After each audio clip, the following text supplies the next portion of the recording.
আর এই এদেরকে বোঝানোর দায়িত্ব একমাত্র আলেম ওলামা ইমাম পীর বুজুর্গ যারা আছে তাদের উপর অর্পিত হয়েছে। হে আমার ভাইও, আজকে আমাদের সমাজের দিন দিন অধঃপতন হয়ে যাচ্ছে। আজকে আমরা যারা ইমামতি করি আমরা বুঝতে পারি আমাদের মুসল্লি কয়জন আত্তাহিয়াতু পারে, অথচ আত্তাহিয়াতু নামাজের মধ্যে পড়া ওয়াজিব। নামাজের মধ্যে 14টা ওয়াজিব আছে।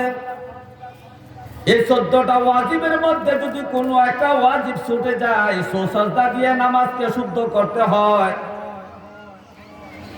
এই আত্তাহিয়াতু পড়া ওয়াজিব। আত্তাহিয়াতু যদি কেউ না পারে তার নামাজ হবে না। অথচ আমরা যাদের ইক্তেদা করে আমাদের মুসল্লি শতকরা 90 জন মুসল্লি আত্তাহিয়াতু পারে না।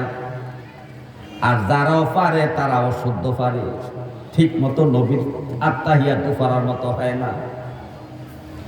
নবী যেভাবে আত্তাহিয়াতু পড়েছেন সেভাবে আমাদেরকে পড়তে হবে। আপনি যদি 19-20 এদিক সেদিক করে উলট পালট করে পড়েন নবীর পড়ার মতো হবে না। আর নবীর মতো আপনার ইবাদত না হইলে আল্লাহ বলে আমি ইবাদত গ্রহণ করব না। কারণ তোমাদের ইবাদতের মডেল হলো মুহাম্মদুর রাসূলুল্লাহ সাল্লাল্লাহু আলাইহি ওয়াসাল্লাম। মুহাম্মদ সাল্লাল্লাহু আলাইহি ওয়াসাল্লামের আমলের মধ্যে যদি তোমার আমল না হয়, নিজের মন করার মতো যদি তুমি কোরআন শরীফ পড়বা, নিজের মন করার মতো দুরূদ শরীফ পড়বা, নিজের মন করার মতো আত্তাহিয়াতু পড়বা, নিজের মন করার মতো দোয়া মাসুরা পড়বা, হবে না। নবী যেভাবে পড়েছে শুদ্ধ করে তোমাকে সেভাবে পড়তে হবে। নবীর আত্তাহিয়াতুর মতো তোমার আত্তাহিয়াতু পড়া যদি হয়ে যায়, নবীর দুরূদ শরীফ পড়ার মতো যদি তোমার দুরূদ শরীফ হয়ে যায়, নবীর দোয়া মাসুরা পড়ার মতো যদি তোমার দোয়া মাসুরা পড়া হয়ে যায়, নবীর সাজদার মতো যদি তোমার সাজদা হয়ে যায়, নবীর রুকুর মতো যদি তোমার রুকু হয়ে যায়, এই নামাজটা হয়ে যাবে সালাতুল মিরাজুল মুমিনিন। আজকে এই মুসলমান নামাজ পড়ে, নামাজের মধ্যে 13টা ফরজ আছে। কয়টা ফরজ? স্পষ্ট পেখার মাস্টার মধ্যে লেখা আছে, প্রত্যেকটা ফতোয়ার কিতাবের মধ্যে লেখা আছে। পরে দেখেন ফরজ আমল সই শুদ্ধভাবে করার জন্য ওই ফরজ সম্পর্কে জ্ঞান অর্জন করাও ফরজ। নামাজের মধ্যে 13টা ফরজ আছে। আপনি যদি একটা ফরজ যদি ভুলও ছেড়ে দেন নামাজ বাতিল হয়ে যাবে। সাহু সাজদা দিলেও কাজ হবে না। সাহু সাজদা একমাত্র ওয়াজিবের বেলায় সাহু সাজদা দিলে নামাজ শুদ্ধ হয়। কিন্তু ফরজ যদি নামাজে ছুটে যায়, এই ব্যক্তিরা যদি 1000 বছর ধরে নামাজ পড়ে একটা নামাজও কবুল হবে না। তাহলে নামাজের 13টা ফরজ সম্পর্কে জানা আমাদের উচিত ছিল। আর আলেম ওলামার দায়িত্ব ছিল এই উম্মতকে এই 13টা ফরজ সম্পর্কে ইলম দেওয়া, 13টা ফরজ সম্পর্কে জ্ঞান দেওয়া। হে আমার ভাইও, নবীজি বলছেন কিয়ামতের আলামতের মধ্যে একটা আলামত হইল শেষ জামানার দ্বীনি ইলম উঠে যাবে। দ্বীনি ইলম মূর্খতা প্রকাশ পাবে। মূর্খতা মানে মন গড়া মতো আমল আবিষ্কার হবে, কিন্তু কোরআন হাদিসের ইলম উঠে যাবে।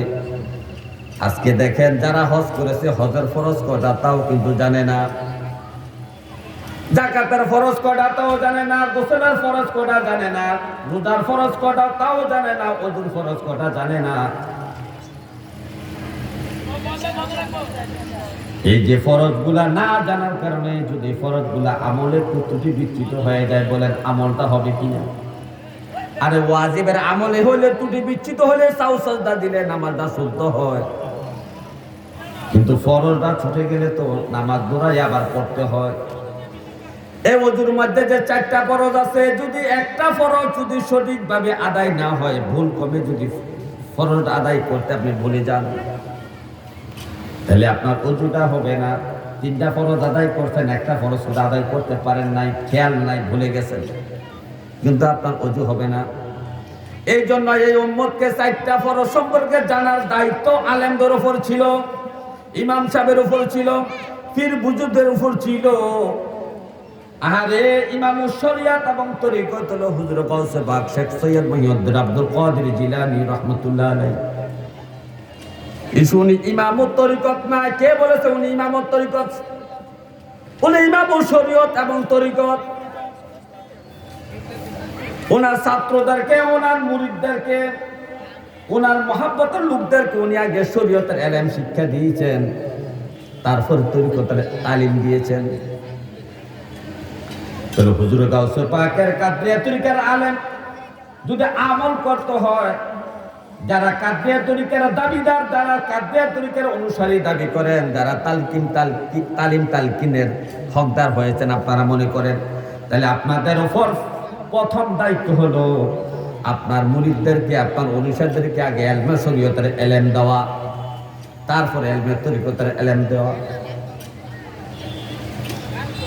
আমার হুজুর গাউসে পাক শরীয়তের কত পাবন্ধ ছিলেন, শরীয়তের একটু চুল চেরা পরিমাণ উনি ছাড় দিতেন না। উনি শরীয়তের সামান্যটুকু একটা আমল উনি ছাড়তেন না, শরীয়তের এত গুরুত্ব দিতেন। অত আজকে আমরা হুজুর গাউসে পাকের অনুসারী দাবি করে শরীয়তকে আমরা তুচ্ছ তাচ্ছিল্য করি, তরিকতের নামে অনেক গলাবাজি করি, তরিকতের নামে অনেক গলাবাজি করি। হে আমার ভাইও, সঠিক কথা বলার জায়গা পাওয়া যায় না, সঠিক কথা বলার জায়গা পাওয়া যায় না। সঠিক কথা বলতে গেলে মানুষ আমাদেরকে মন্দ বলতে চায়, অন্য ধারণা করে। কিন্তু ভাই আজকে আমরা যারা আহলে সুন্নাত ওয়াল জামাতের অনুসারী, আমরা যদি আমাদের দুষ্ত্রুটিগুলা তুলে না ধরি, আমাদের দোষগুলা কি বাজে মানুষরা ধরবে, অন্য লোকেরা ধরবে? হুজুর গাউসে পাকের তরিকা মতো চলতে গেলে আগে শরীয়তের আমল 100% করতে হবে। এই 100% শরীয়তের আমলের পরে আপনি তরিকতের আমল করবেন। আর এই তরিকতের আমলের ক্লাস বাই ক্লাস আছে, ক্লাস বাই ক্লাস আছে। কলফ, রু, সের, খফি, আকফা, আব, আতশ, বা, দখর, এই 10টা লতিফা অথবা 6টা লতিফা, 10 বা 6 যত লতিফাই হোক না কেন, এক একটা ক্লাস, এক একটা লতিফা এক একটা ক্লাস। কলবের ক্লাসে ভর্তি হয়েছেন, এরপরে আপনি রুহের ক্লাসে ভর্তি হবেন, রুহের ক্লাসের পাশের পরে আপনি সেরের ক্লাসে যাবেন। এভাবে ক্রমান্বয়ে আপনি উত্তীর্ণ হতে হতে হতে হতে এক সময় আপনি গাউসে জামান হয়ে যাবে, গাউসে জামান হয়ে যাবে। হে আমার ভাইও, আজকে কাদরিয়া তরিকা আমরা দাবি করি, কাদরিয়া তরিকার দুরুদ কোনটা তাও আমরা জানি না।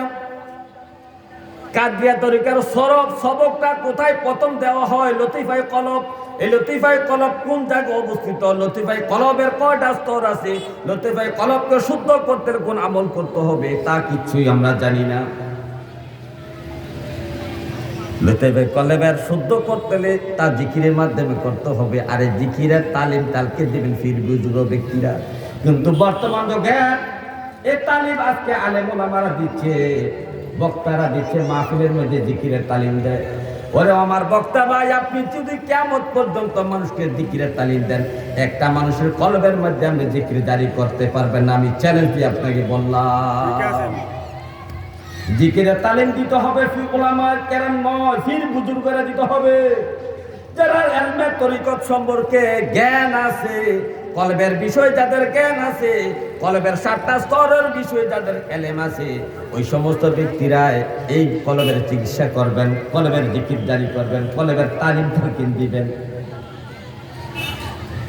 আজকে কিন্তু ইলমে শরীয়তের পরে তরিকত বানচাল হয়ে যাচ্ছে, এগুলা রং তামাশায় পরিণত হয়েছে।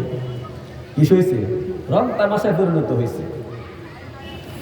অথচ আগেকার যুগের ওলি আল্লাহরা যখন জিকিরের তালিম দিত, তার মুরিদের কলবের মধ্যে যখন জিকিরের তালিম দিত, এই লোকটা এত জজবা হয়ে যেত, এত তাজাল্লিটার মধ্যে প্রকাশ পাইতো। বাড়িতে গেলে বুঝতে পারতো আব্দুল করিম 1 ঘন্টার আগে আব্দুল করিম আর 1 ঘন্টার পরে আব্দুল করিমের মধ্যে রাতে দিনে ডিফারেন্স হয়ে গেছে।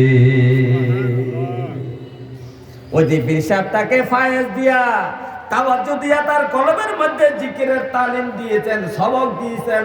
এই সবকের কারণে তার দিলের মধ্যে এমন অ্যাকশন হয়েছে, তার ভাষার মধ্যে পরিবর্তন, দৃষ্টির মধ্যে পরিবর্তন, কথার মধ্যে পরিবর্তন, চালচলনের মধ্যে পরিবর্তন, চেহারার মধ্যে পরিবর্তন, সব কিছুর মধ্যে পরিবর্তন হয়েছে। এতে বোঝা যায় পীর সাহেবের তাওয়াজ্জু তার দেহের মধ্যে কাজ করেছে, দিলের মধ্যে কাজ করেছে। হে আমার ভাইও, গভীরভাবে মনোযোগ। আমাদেরকে ইলমে শরীয়তের পরিপূর্ণ হুকুম আহকাম গুলা আমল আমাদেরকে করতে হবে। আজকে জানাজার নামাজ পড়তে গেলে আশ্চর্য হয়ে যায়, শতকরা 90 জন মানুষ জানাজার নামাজের দোয়াও জানে না, নিয়তও জানে না, সুবহানাল্লাহ পড়তে পারে না, দুরূদ শরীফও জানে না, এবং মাগফিরাতের দোয়াটাও সে জানে না। জানাজার নামাজ পড়তে গেছে। এই জানাজার নামাজের মধ্যে 2টা ফরজ আছে। কটা ফরজ? 2টা ফরজ। 4টা তাকবীর বলা 4টা ফরজ, 4টা তাকবীর বলা ফরজ। আবার জানাজার নামাজ দাঁড়াইয়া পড়ানো ফরজ, জানাজার নামাজ দাঁড়াইয়া পড়া ফরজ, 4টা তাকবীর ফরজ। কটা ফরজ হয়েছে? 2টা ফরজ। 4টা তাকবীর ফরজ আর দাঁড়াইয়া পড়া ফরজ। কিন্তু শতকরা 95% মুসলমানে জানে না জানাজার নামাজে কয়টা ফরজ। আরে ভাই, একটা ফরজের আমল যদি আপনি ছুটে যায় কবিরা গুনাহ হয়ে যাবে, আর কবিরা গুনার শাস্তি হইল জাহান্নামের আযাব। এই জন্য ভাইও আমাদেরকে নবীজির সুন্নত তরিকা মতো জীবন যাপন করতে হবে। যে যত বেশি নবীর সুন্নতের আমল করতে পারবে সে তত বেশি নবীর শাফায়াতের অধিকারী হবে, নবীর কাছের লোক হবে, নবীর মহাব্বতের লোক হবে, কাউসারের শরবত খানেওয়ালা হবে। আর যারা বেশি বেশি ফরজের আমল সঠিকভাবে করতে পারবেন আল্লাহর সন্তুষ্টি অর্জন করতে পারবে। কিন্তু নবীজি দুনিয়ায় আসেন আল্লাহর ফরজ আমলগুলোকে বাস্তবায়ন করার জন্য। আল্লাহর ফরজ হুকুমকৃত আমলগুলা সঠিক পদ্ধতিতে বাস্তবায়ন করার জন্য নবী যে সিস্টেমটা দেখাইছেন ওই সিস্টেমের নাম হলো সুন্নত। কিন্তু নবীর উদ্দেশ্য হলো ফরজের আমল বাস্তবায়ন করা, ফরজের আমল বাস্তবায়ন করা। কিন্তু মানুষ বোঝে না, মাসলা না জানার কারণে একটা সুন্নতের জন্য ফরজ ছেড়ে দেয়, সুন্নতের জন্য ফরজ ছেড়ে দেয়, ফরজ নামাজ পড়ে না, কয় যে এই কারণে আমি আর পড়তাম না নামাজ, পরে ফেলে। অথচ সেটা ফরজ, একটা সুন্নতের জন্য সে ফরজ ছেড়ে দিয়েছে। মাসলা জানে না, সুন্নতের জন্য ফরজ আমল আটকা থাকে না, আটকা। আরে আমার নবী কত রউফুর রহিম। ওই যে মুসাফির ব্যক্তি 4 রাকাত নামাজের মধ্যে 2 রাকাত কসর নামাজ পড়লে হয়ে যায়, আল্লাহ 2 রাকাত ছাড়ছে কিন্তু 2 রাকাত ছাড়ে না, যতই কষ্ট হোক 2 রাকাত পড়তে হবে।